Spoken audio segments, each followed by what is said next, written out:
Би аймағының хакастылығы өгіріншілері постың кейбірлік кипазана жазынып, кебелістір қықшалар. Олар қайдида пи районның сықын поэтерінің стихтары оларға керіктір. Мұндық пөгіні олғандар маңнаныстық толдырып сықынар. Олардың прайзын исіңні сейсін чезін, нүнже көп кебелісші сықын пұшырлардың. Михаил Николаевич Чебадаев, киндерлік білтірілер, постарының поэттерін, постар қиғырлапшалар, қызыл қарасу қаркен ербішіфті, піске қаркен ербішіфті қиғырғап зоқ, мен олғанарым көбізі Евгений Толмачевті пысалға біз, пазы Владимир Шалгиновты, біздің сариндағы поэттеріні.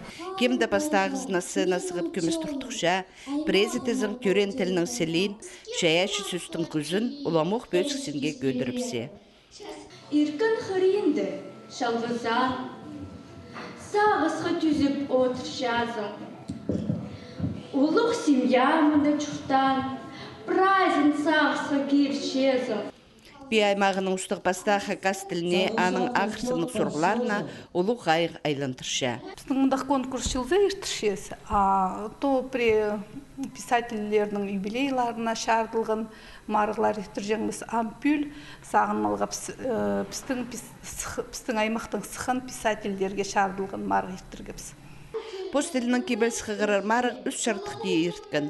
Әлі кіші кластар өгіріншілер арасында пастағы орын Мерген Чебадаевке берілген. Сцена сығырға қорқым.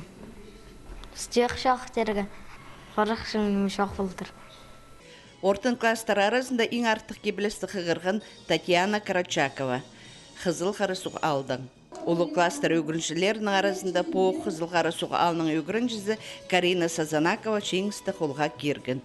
Кебеліс қығырар маринда қайдық аларда олғанар постелін шақсы пілшеткінің, қайдық школаларда хакас тіліне шақсы өгірічкіні әле көрін барды.